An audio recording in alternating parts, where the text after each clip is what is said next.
You schedule a meeting and it's time to have this meeting. What should you prepare for the meeting? Of course, it's agenda. You should have an agenda for the meeting. Yeah, so agenda, this is a plan of what is going to happen during the meeting, of what you're going to speak about at the meeting. So what can you do with agenda? You can have an agenda, you can prepare an agenda, you can write an agenda. If you're not responsible for preparing an agenda, you can ask for agenda. You can also send an agenda if you are the person preparing it and you want your team to have this agenda before the meeting.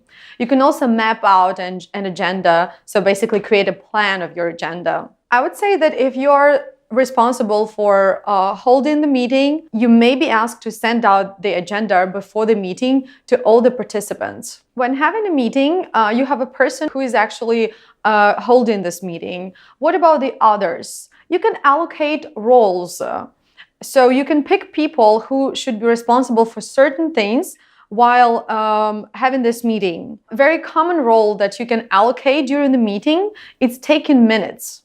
What is taking minutes? Taking minutes, this is basically recording what happens during the meeting. There may be a person who is going to be responsible for taking notes, who says what during the meeting, what kind of things are being discussed. Taking minutes is important if you want to keep track of what happened during the meeting, if this meeting is important to you. So you ask one of your team members to take notes of the place and time, of who are present during the meeting, what is being discussed, and other details of what is happening during this meeting. Now it's time to start a meeting, or in other words, open a meeting. I have prepared a list of really cool phrases that you can use in the beginning of your meeting if you are the person starting a meeting. So let's take a look at them.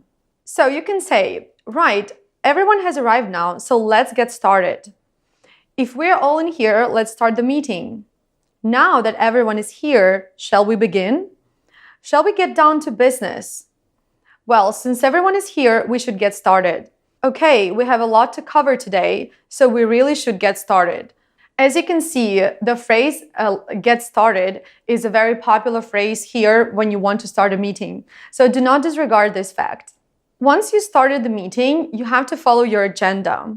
And again, you have to tell people why you have gathered here today.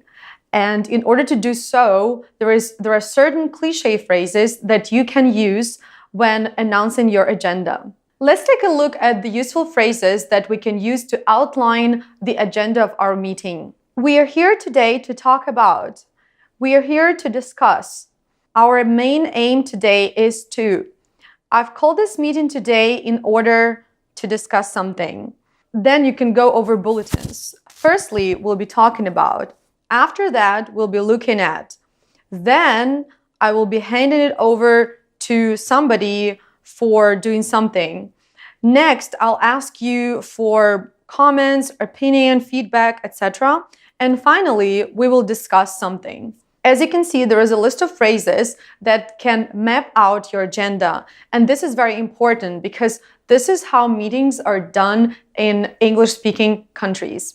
The biggest concern about the meeting can be how long it may take. A lot of people complain that they spend a lot of their work time in the meetings. It's very important to watch the time. Stay on track. If your meeting is too long, you should know how to cut it short. And I have prepared a list of phrases that you can use in this type of situation. So let's take a look at them. So you can say something like, that's a valid point, but we will discuss that in more detail at a later date.